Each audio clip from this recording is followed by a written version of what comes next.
Hi and welcome. I'm Alex Morris, the Executive Director with the California Energy Storage Alliance, and I'd like to welcome you to our webinar today on getting summer ready with the CAISO. It's my great privilege to speak today with Mark Rothleder, who is the Senior Vice President and COO of the CAISO. And for those of you who've been with us in CAISO and in the storage industry, you know that Mark is someone we try to touch base with quite often because he is really in the center of a lot of the reliability challenges and grid transformation that's going on in California. So he's always an elite expert for us to speak with and get our questions answered, and also to hear his input on how we should be approaching some of these things with respect to reliability, the CAISO, the market, and a lot of these major material items that we work with here in California. Let me jump in with a bit of an agenda to get us started. And again, I just wanted to introduce myself to those I don't know. I'm Alex Morris. I serve as the Executive Director for CAISO. CAISO is a 501c6 nonprofit that's focused in California on helping create a market for storage, being the voice of storage, and then having a sustainable storage industry and having storage in the toolkit for our electric system. We know that this is going to be essential for renewables integration, and we'll talk and hear more about that with Mark today. What we're going to do is we're going to jump in pretty quickly with some a welcome and some intros, and then Mark and I are going to set the stage, and we'll have Mark come up and we're going to talk about some recent data that CAISO has shared on their summer outlook and what the reliability challenges might be. It's actually quite timely that there's already a heat storm brewing in the next few days for the West, and this is kind of the exact type of situation that can be challenging. We'll talk about last summer and how we had some challenges and what we've learned and what we're doing differently. And then we're going to have open Q&A, and I really want to encourage everyone to participate. It's very easy to participate by just typing your chat in, and I can see all the questions coming in, and try not to make me laugh, please, as we get into it. The webinar is being recorded, and we'll post it to our website at storagealliance.org. We keep all participants in listen-only mode, and as mentioned, you can type in your chat and questions at any time. And then we'll also have some time reserved for Q&A at the end. We do plan to wrap up a bit early at about 10:50. So I'm going to steer us in the conversation with Mark to wrap up a bit early. Great, so let's move into things. Many of you know CAISO, and CAISO is here as the voice of storage, helping be an industry association in California, and also sometimes federally or nearby in other states. And appreciate the chance to work with all of our members. I hope to hear from you and have many of your questions get answered today. Here are the members. This is always the who's who of the storage industry. So to many of you out who are joining us today, thanks. And especially over on the side of the slide, you can see our associate members.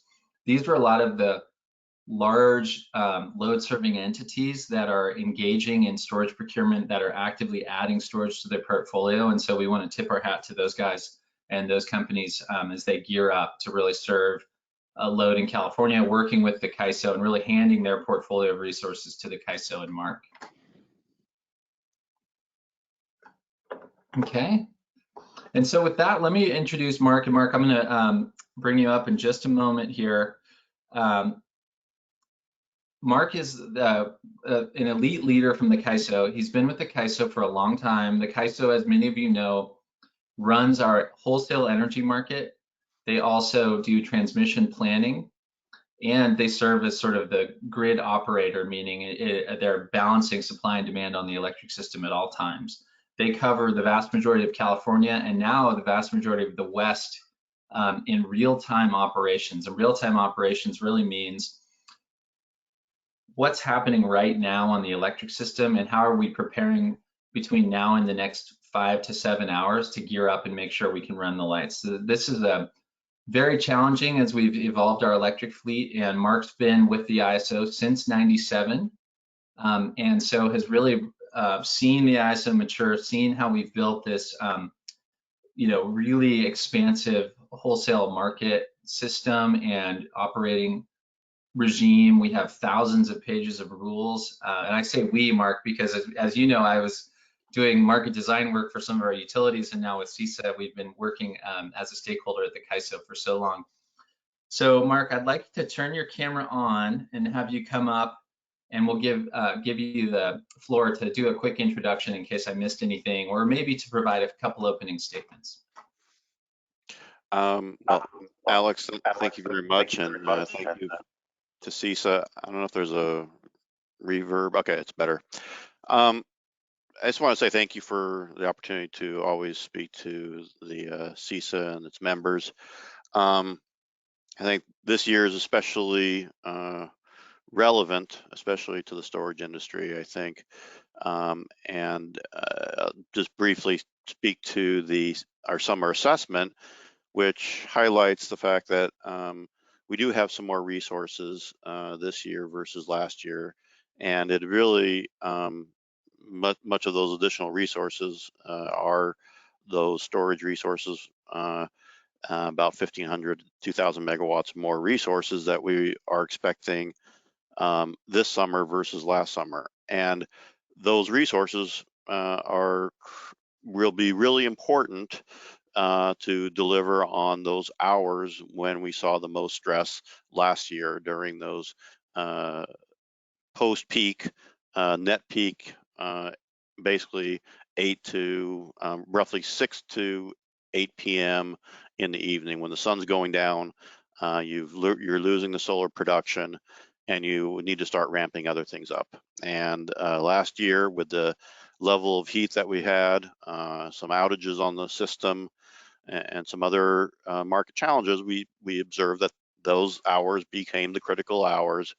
And had we had batteries, additional batteries that we could use during that time to produce and had them charged, it may have made the difference last year. So we're looking forward to being able to utilize the additional storage resources this year and this summer.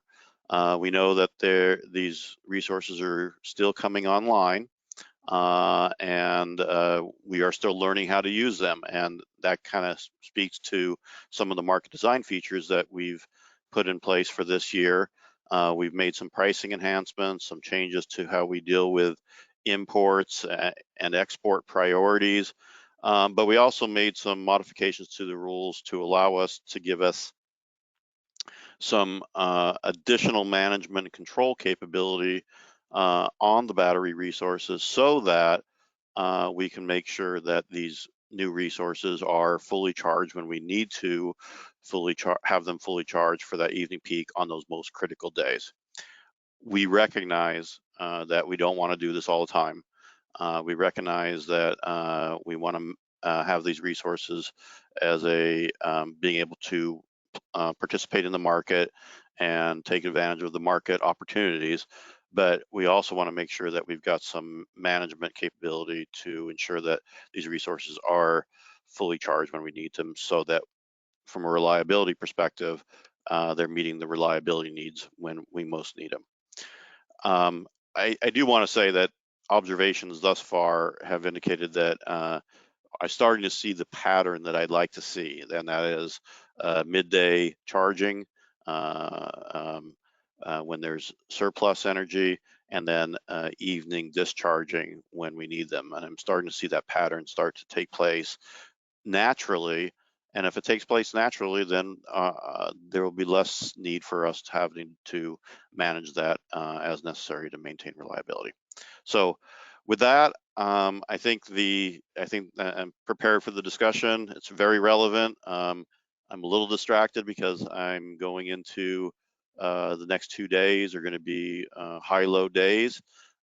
It may be one of those days that we would need to manage the control of the battery resources. So we're doing everything we can to make sure that we manage the resources we have. This heat's a little bit early, but it is similar to conditions that the summer assessment identified as most risky. It's a west-wide event, or at least a southwest-wide event, hot across the Southwest, high loads across both California and the Southwest. I think the only thing that is on our side right now, and I'm hoping that this continues, is the temperatures near the coast are not going to be extreme, or at least not forecast to be extreme. The inland temperatures are going to be extreme, but the coastal temperatures are more moderate. If we had coastal temperatures that were extreme like last year, we could easily have high loads across the West and putting pressures on both the transmission and all the supply capability that we have. So let's get into the questions. So Mark, I'm gonna chime in, but if there's a mute, we're gonna work on that. I may need you to mute if there's an echo from my voice, okay? Otherwise, hopefully you're hearing me clearly and we got it all dialed in. Okay. All right, so welcome everyone. Again, I already see some questions coming. This is excellent. And Mark, you're gonna get some questions and I'll weave them into our conversation. But I wanted to start now, and you had mentioned already you're seeing a change in how the storage is operating. That's gonna be very relevant to me and I'll ask you some questions, but really just setting the stage. So last summer we saw the west-wide heat storm, and that was really challenging because it limited our ability to I'd say two things. It limited our ability to work with other parts of the West to share resources, to borrow their resources during that heat storm because they had to serve their own loads. And additionally, it highlighted how we may be seeing wilder weather than we historically have. And so here on the screen, we pulled some data from your summer reliability assessment, and I just wanted to use this to set the stage. So can you just, again, I'm putting you on the spot, but just what do you think the takeaway is from that first one about the 2021 peak demand compared to 2020? And then I'll ask you the same about that net peak load forecast. So what's the main takeaway about these numbers we're seeing where the 2021 forecast, particularly at the 1 in 10, looks over 2,000 megawatts higher? Mm-hmm. So what should we think about that? I think it's an indication that system conditions are changing, and in a changing system condition, new data, new information is very relevant.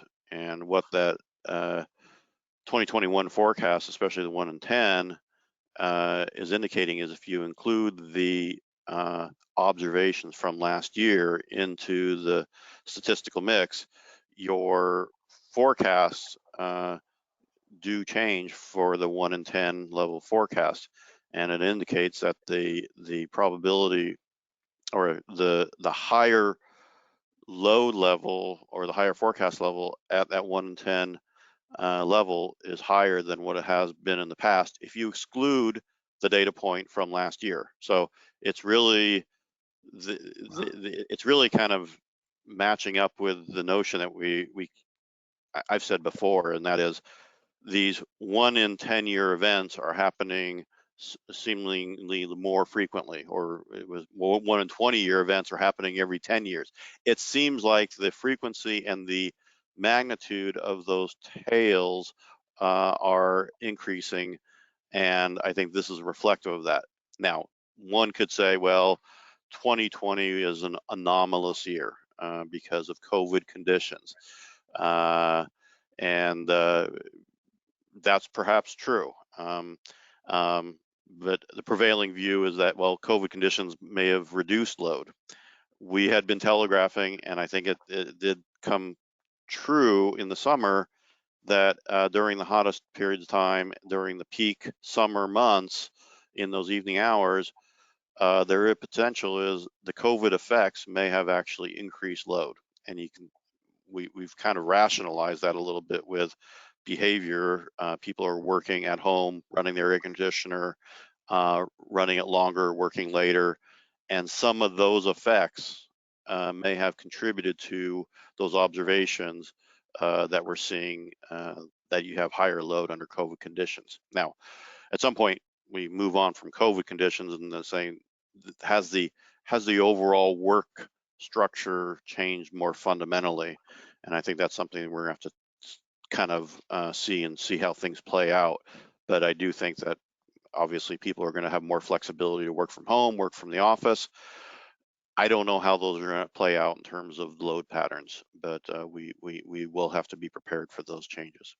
Okay, but so just broadly, the 1 and 2 means, sort of the weather you might see once every 2 years, and the Correct. 1 in 5 means weather conditions or grid conditions that you might see once every 5 years.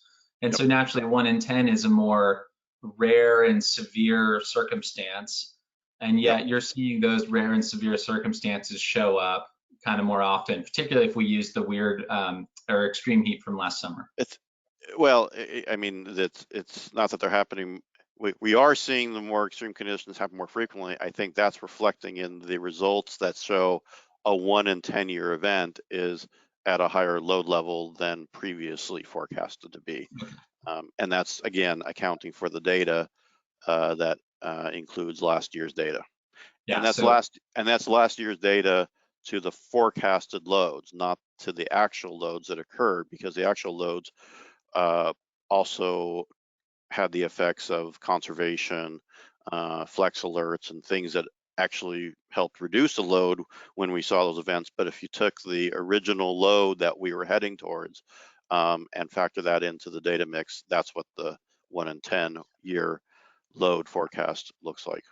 right, and I want to emphasize that to the listeners that the ISO has a lot of people working on forecasting what the weather and load conditions will be. Then they have a whole bunch of stuff in their toolkit for how they dispatch generation resources to solve that. And so, and again, that 50,000 and the increase is really highlighting that these more extreme conditions are bigger now than they used to be just by 1 year because we have 1 extra year of data. So Mark, then I also wanted to emphasize what I view as a quite shocking table on the net load peak. So again, taking the audience from the table on the left, we're talking about a peak somewhere between 46 to 51,000 megawatts.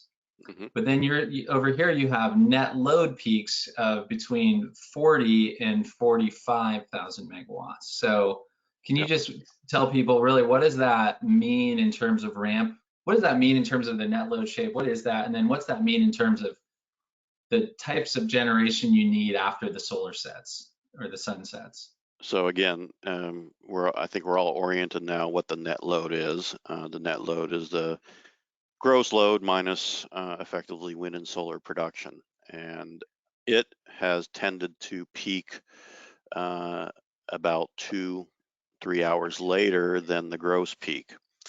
Why that's important is because it reflects the fact that in those 2 or 3 hours between the gross peak and net peak, you're losing solar production.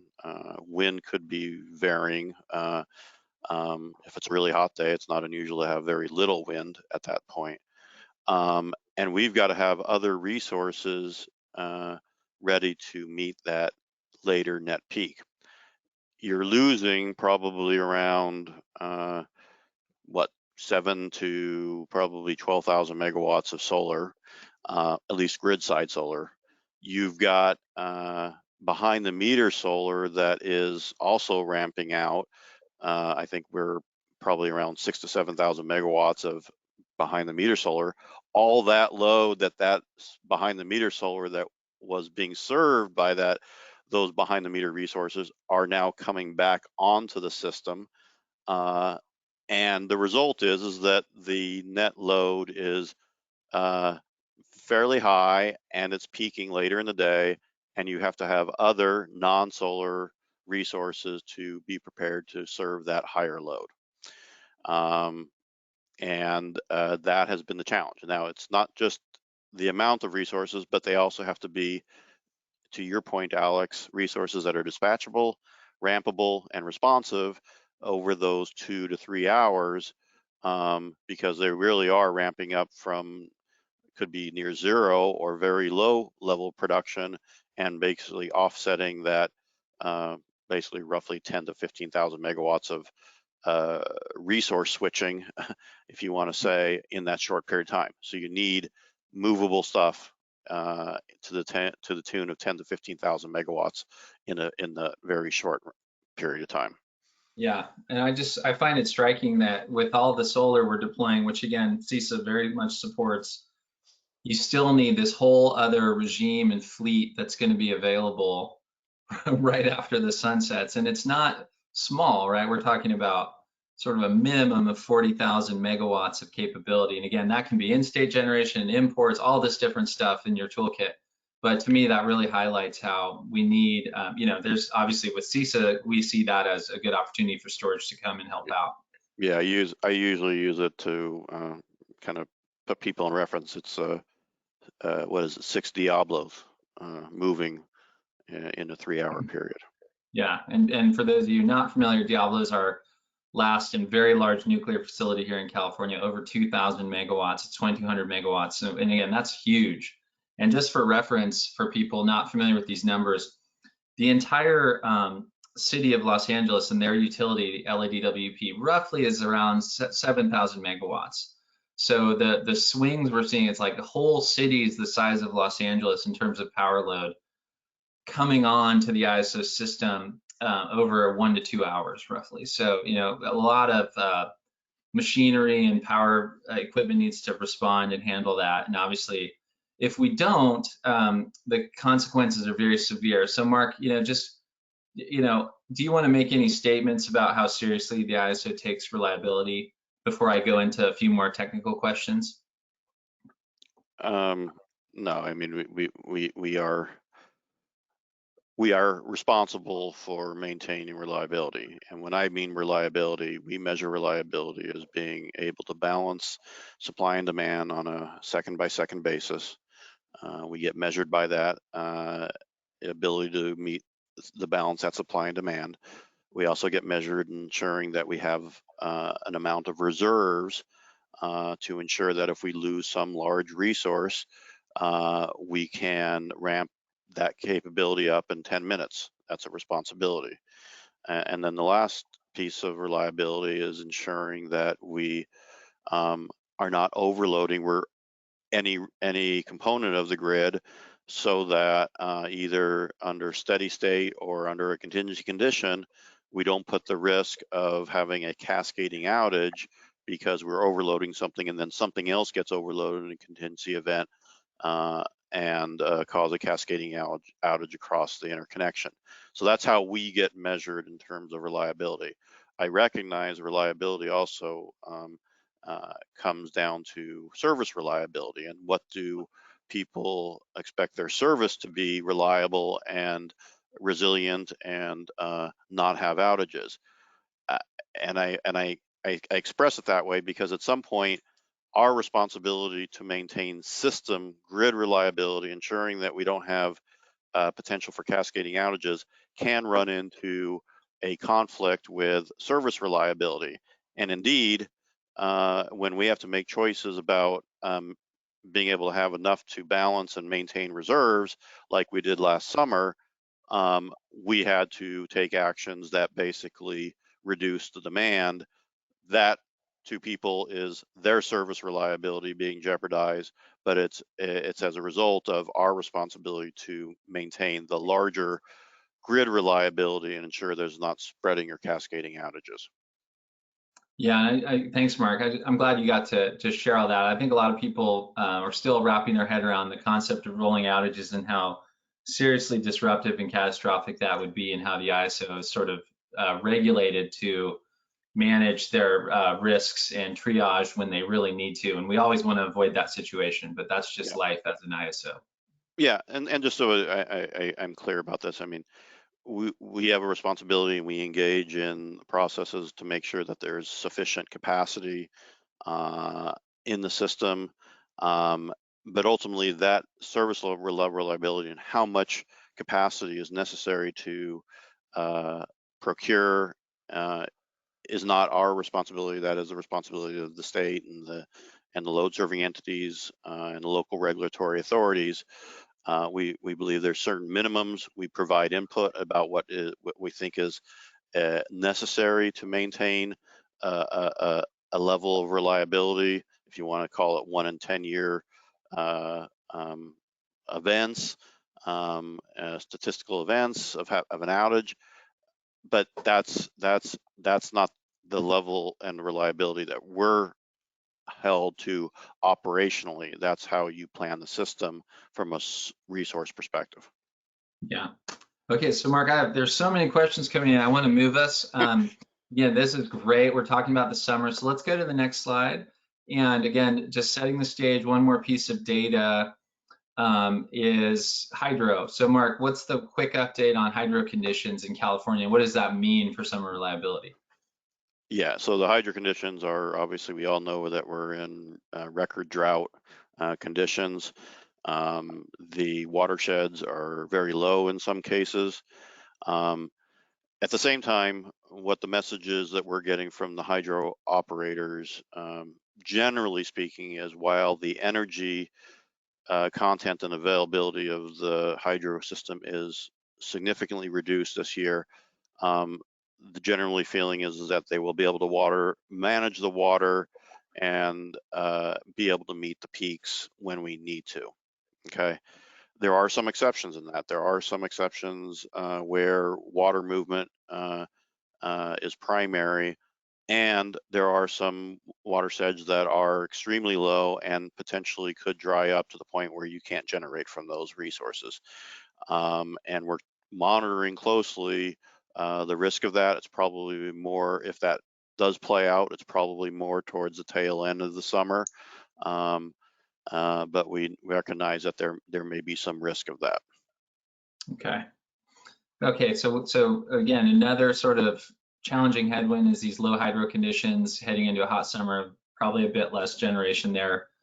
And let's go to the next slide, because I'm going to get Mark to the toolkit soon. But so one of the main things that's changed between last summer and this summer is, and this is again from the CAISO, how your generation fleet is being added to.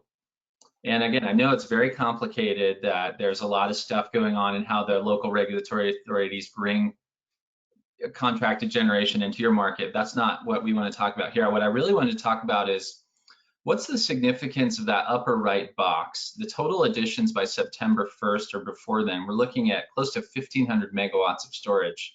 We've already brought more online that's not shown here, but is already actually operating today.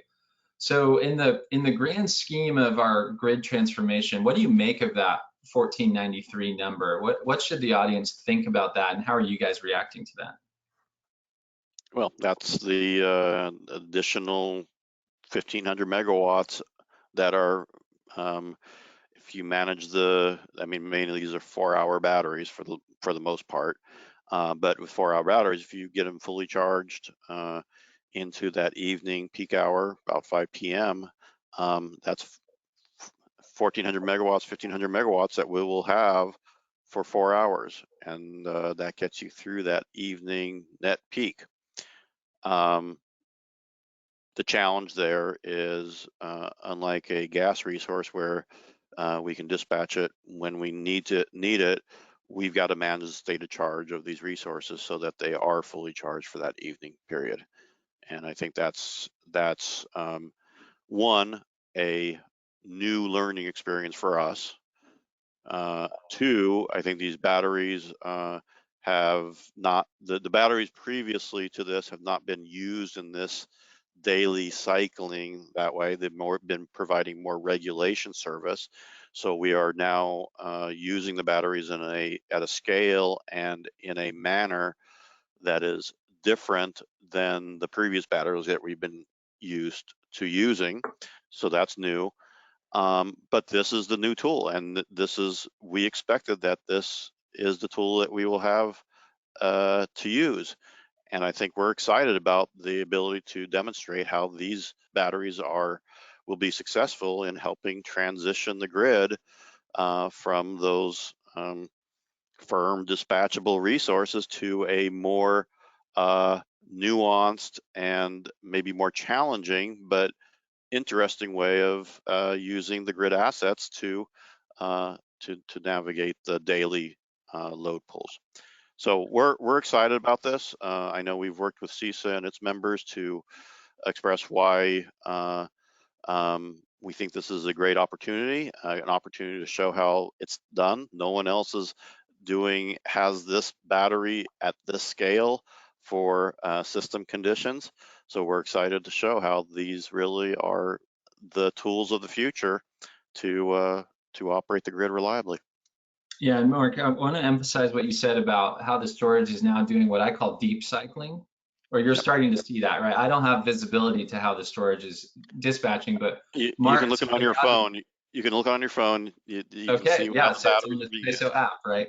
So Yep. Mark and the ISO team is seeing how the storage is being bid into this massive computer program optimization, and the most cost-effective use for the storage is not necessarily anymore to provide this very fast dynamic ramping called regulation, but instead to do this deep cycling where they absorb probably extra solar power and then they discharge it into the peak. And I refer to that as this deep cycling application.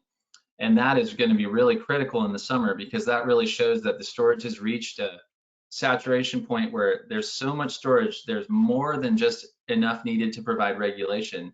And so all of the extra storage is now doing what's logical and best and most profitable for it, and is thus doing that deep cycling application. So are you guys starting to put your feet up, Mark, and just relax and drink a cup of coffee now because you see the storage deep cycling? You know, wow, I have 1,500 extra megawatts coming through in the peak or the net peak. No, we're not sitting there relaxing doing that. I think Okay. uh, this is still very challenging. Uh, all the people who are looking at how to use these batteries and optimize those batteries, what we're doing this year is kind of I'll call a necessity stopgap measure. I think in the long run, we really want to continue to adapt the optimization tools to have this deep cycling naturally occur, but do it in an economic way. Um, and In order to do that, we may need to look at how far we're optimizing over, especially in real time. Day ahead's great. Day ahead, you can see the whole picture. You know how it should be run. It's when you get into the real time, you got this rolling window of optimization that is 2 to 4 hours out. Well, that may not be long enough to see what you need to do for the evening peak when you're only looking at a 2 hour or 4 hour window. So we need to find better ways to manage that, see out further, optimize, recognizing that you do still need to make that evening peak. And we've got an initiative right now that is undertaking that question. How do we need to continue to adapt the optimization and the tools to make the best use, economic use of the storage resources? If we align those two, the economic incentive should ultimately align with the reliability needs at the end of the day, if we're looking out far enough and optimizing the right way. Okay, and so let me just jump through. That's great, Mark. And again, I'm very excited to see the storage um, saturating the regulation market. I know that's a different sort of revenue stream for the storage industry, but I think they have been preparing for this. And so now to see them doing the deep cycling, really helping is good. And you mentioned that you have a tool now where, at least in your real-time market, you're going to make sure on very critical, very tight days that if you're really worried about how the storage being filled up and charged in that peak, you may have this extra level of control or tool, which we've called the minimum state of charge tool. That was recently approved by FERC. So I think that is a good example of how FERC, as your regulator, is sort of looking at this saying, okay, a few tools and safeguards make sense while we figure this out. But that said, FERC approved it with a 2-year sunset, right? So they're giving you a couple years to figure this out. So that's good. And then I wanted to just jump to the next slide too. We've kind of talked about this, which is how imports are so important for California. And has it always been this way, Mark, that we've had a reliance on imports in California? Because maybe many people don't know that. And what should we make of some of these sensitivity cases down there in that ISO table? Yeah, so I mean, California has historically always been a net importer. And during summer peaks, it's not unusual to be getting 25% of your demand met by imported energy. I think what's changing is a couple things. One is we're not always reliant on imports anymore. I mean, there's actually times where we're exporting, at least on a spring low load day. We've got now surplus supply, and we can actually push back and export to other parts of the West. The second thing is changing is the West is changing itself, and I think the resource mix outside of California is changing, and the demand picture is changing. What used to be winter peaking areas are now kind of both winter and summer peaking. The loads are relatively comparable in the Northwest. And as a result of the changing resource mix there, the availability of imports is changing. And when we need it historically and it was available is not necessarily going forward necessarily going to be available. And there may need to be new, we're not only looking at new capacity in California, but the West is also figuring out how to retool and develop new capacity to meet their needs. And though that capacity may have different profiles in terms of availability, and if we're going to rely on those imports, we may need to be more deliberate about what we're paying for and the certainty around which we can rely on those at any given time. Because again, as the load relies on supply from wider parts of the region than their area, they're going to be using not only supply from other parts of the system, but also transmission. And so I think we're seeing both a competition for a limited set of supply, but also a limited set of transmission to get it to where it needs to go. Okay. And then lastly, Mark, so we're going through, again, you have these challenging conditions, and I think we're seeing the state and a lot of the right bodies signal, okay, we're ready to help the fleet evolve. And so if we go to this next slide, you see a ramification of this, which is, okay, we're going to need to plug some new stuff in. The ISO is going to evolve their fleet, and just before, in less than a decade, we'll have over 11,500 megawatts of incremental capacity, a lot of which will be probably solar and storage in various ways, and other stuff too. And so you have this whole other challenge now of plugging in all this new stuff, which you call interconnection. And so, we got our first real good look at how big a problem this will be with Q cluster 14. That's what the QC stands for. And the ISO batches all of its interconnections and says, okay, we're going to look at all of you at the same time to try and be as fair as possible. And so, Mark, can you just give like sort of a quick takeaway on QC 14? You don't have to say what you're planning to do about it, but I just want to emphasize, like, this is a whole nother frontier the ISO is navigating as a leader in clean energy transformation. So go ahead. Yeah, so as the clarity of new resource capacity becomes clearer, the interest and the heating up of the clusters is occurring. There's more and more people wanting to get into those and develop resources and interconnect. I think focusing just on cluster 14 may be missing the point a little bit, because if you go look back in cluster 13, there is more than enough in cluster 13 to meet the 11,500. And there's more than enough probably in that cluster and previous clusters that could be developed with limited or minimal amount of transmission that could meet the 11,500. So we shouldn't be just focusing on just cluster 14 to find the resources that are necessary to meet that 11,500 and the resources that we need to bring on between now and 2026. There's plenty of capacity to develop to do that. Now, all that said, we also have to deal with the overheated interconnection queues, and we are taking steps to address that, and recognizing that real work needs to get done, and there's a limited set of resources to do that work. And so we're trying to manage the queues, cluster 14, in a manner that would be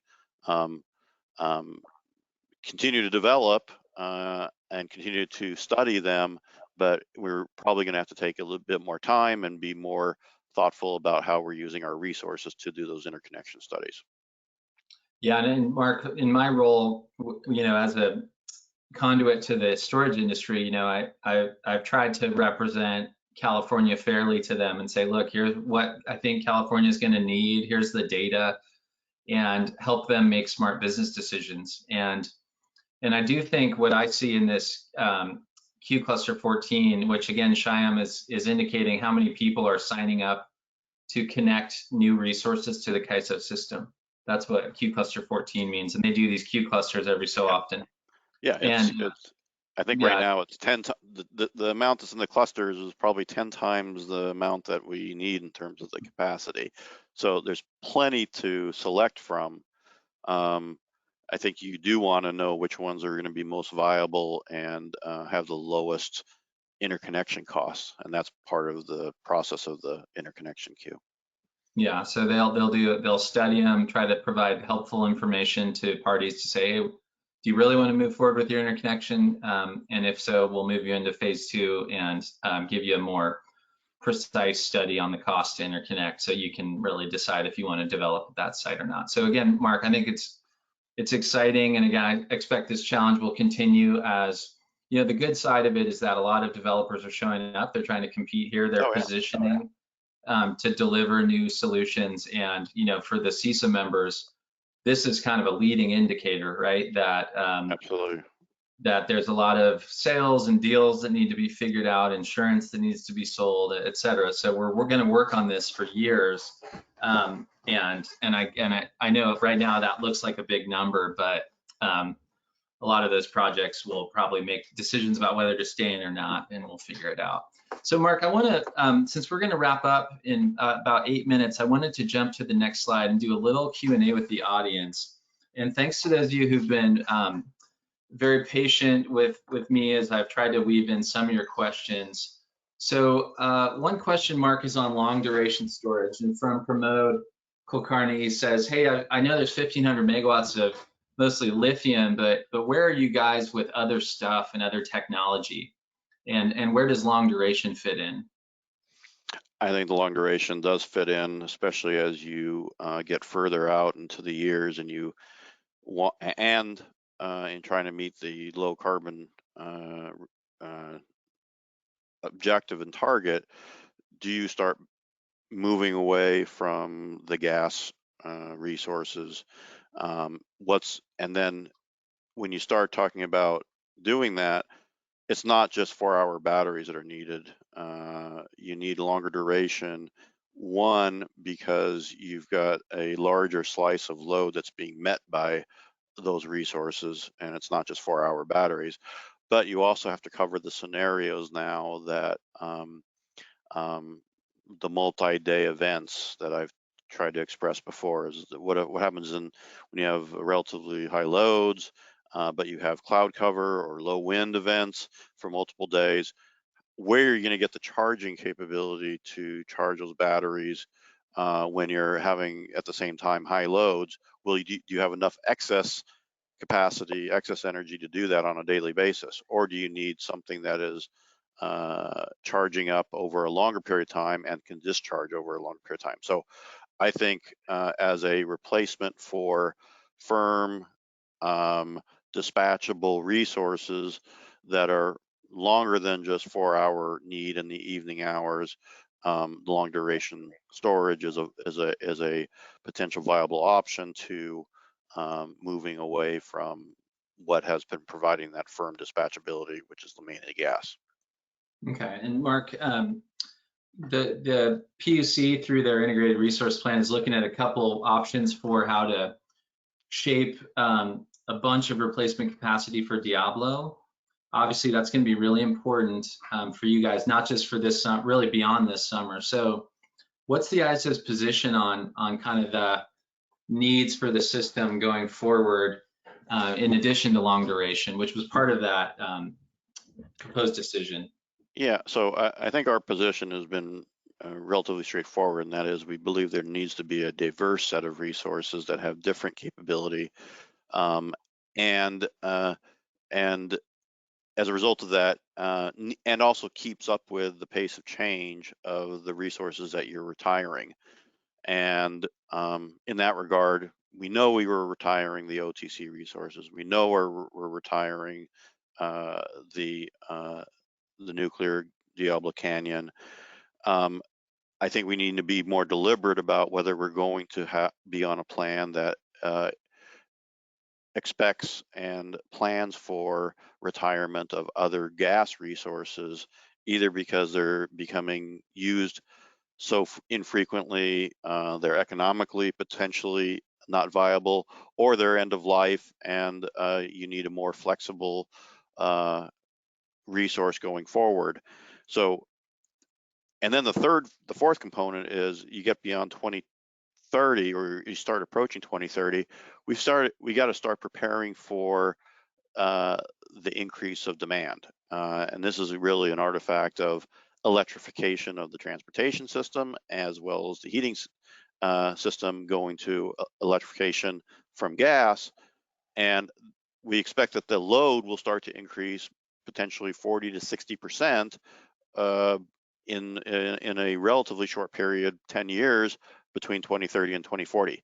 Well, you now need new sets of resources to make that up, and perhaps that demand that you bring on is also a tool that can be used, and you can dispatch that demand, hopefully, but there's going to have to be new resources, new capacity to meet that new demand. I don't think we're going to be building new gas particularly. I know there's the IRP calls for 1,500 megawatts of incremental gas, but I think it's mainly on existing sites that are potentially developable. But in the long term, I think the expectation is that we're going to have to find firm dispatchable capacity from other capability, other sources other than the gas fleet.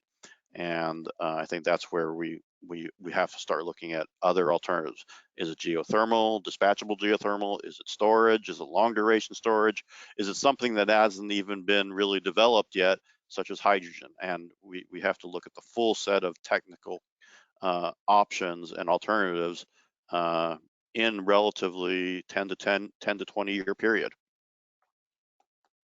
So, hey, Mark, that's great. Yeah, so we're going to hopefully be bringing you that fleet, and then we're going to add all this electric transportation load. I did get a question about EVs and how they participate, but I have another question I want to jump to from Jan Grier, one of the smartest, nice guys in the industry. Hey, Jan.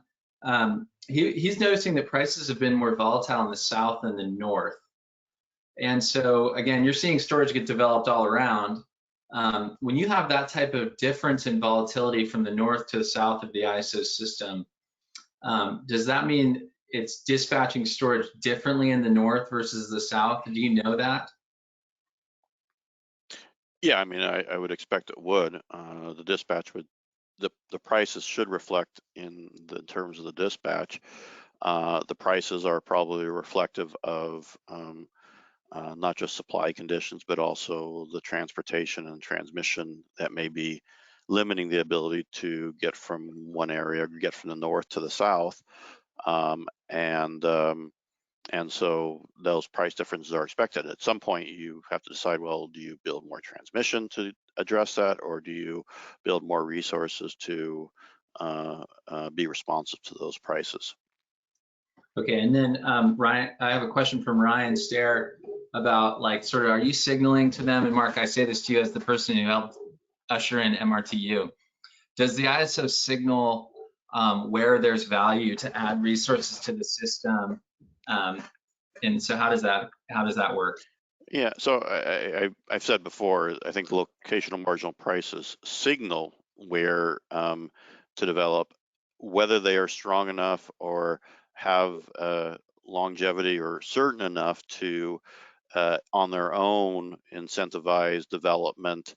I don't think so. I think you need other measures, but there are certain, those other measures and the planning measures are informed by where those prices are and what those prices are, but I don't think those prices in and of themselves are sufficient. Okay, so that's a signal for you, Ryan, but not in in and alone, it's enough. And you may also want to look at resource adequacy. So, Mark, I want to let you go because I know you have to go game plan for the heat storm with your other reliability and grid operators. So one last question though. So which is your favorite energy storage trade association? I knew you were going to ask that. I never take sides, but I certainly appreciate Okay. I certainly appreciate CAISO and the role they play and the excellent dialogue and relationship that we have. And I appreciate that and always treasure and value your direct engagement, Alex. Yeah, well, thanks, Mark. Did you want to just make a final remark for anyone about how we can help or what you would want us to know? Any coaching or anything you want to say? This is your chance before we let you go. I guess it would only be as I know everybody's been patient with us. We are in a very fast changing period of time. I know developers and money's at risk here. People are putting money at risk and looking for those economic opportunities. I just ask everybody to recognize that we are also trying to move quickly and balance both reliability and economic opportunities. And I think it's in everybody's best interest that we show how we can transition this successfully, and then everybody benefits both economically and reliably. Okay, and well, Mark, good luck this summer. Thank you. To the extent possible, the storage industry is going to be doing all we can to help. We look forward to working with you, and good luck in this heat storm in the next few days. Okay. Great. Thank you very much. Yeah. So we'll drop Mark off, and for those of you in the audience, I apologize I couldn't get to so many of your questions. These were great, and I also wanted to just share a little bit about some upcoming stuff happening with CAISO. And to those of you out there, I'm happy to connect or answer your questions offline. And certainly as CAISO, we can try to convey some of these questions or answer them directly. Some of the questions I saw were about how do EVs participate? How are we thinking about behind the meter? Why is wind getting this capacity rating? All of those questions, CAISO has the right experts to help you understand. So feel free to email us at any time. But in the meantime, if you're interested to engage more directly, just a quick few slides. CAISO is the voice of storage in California, and here's some of the value propositions and why it makes sense to join. And it is a great privilege to work with so many of you as we help California navigate this really challenging transformation with its electric system and add storage. Occasionally, CAISO also spools up some technical studies, and one of the areas we're focusing on a lot right now is LA. Many of you who know LA know big, very important area with a lot of people. You want to have good reliability and service. They also have an aging gas fleet that we're looking at how we can bring storage to augment that as that fleet ages out. And so we're doing a very technical study. These technical studies are really critical because they help inform our detailed regulatory processes for evolving our electric fleet. So any of the CAISO members out there, we hope you'll take note of our last story, the LA local area storage study, and potentially join us on this study journey. And lastly, we have our Western Market Insight service. We have, so more and more, as Mark mentioned, our grid is connected, and we can't, as Californians, be an island. We have to work closely with others, and for the storage market, this is true as well, because now that our CAISO has this expanded energy imbalance market, there are so many places to site storage. So we've started to outreach and engage with some of our neighboring utility areas like Arizona Public Service, which is a big utility in Arizona, and Portland General Electric, big utility in Oregon, and trying to understand what their needs for storage will be. And so please email Grace also at gpratt@storagealliance.org to join this upcoming Western Utility Procurement Panel, where we will hear what and if and how much storage they're thinking they may need and when they would want the storage industry companies to show up ready to compete. So with that, I wanted to just thank everyone. Again, as a reminder, this webinar will be available to everyone. We'll post it on CAISO's website at www.storagealliance.org. You can also always email me or the team, and we welcome the chance to dialogue with anyone. And I just want to say thank you for spending time with us today. It's great to see many of the comments coming through, and I can tell people are really interested in these issues and trying to support it. And fingers crossed, we as California can navigate this hot summer with low hydro. And I know the storage companies will show up and do their part. So with that, we can end the webinar. Thank you, everyone.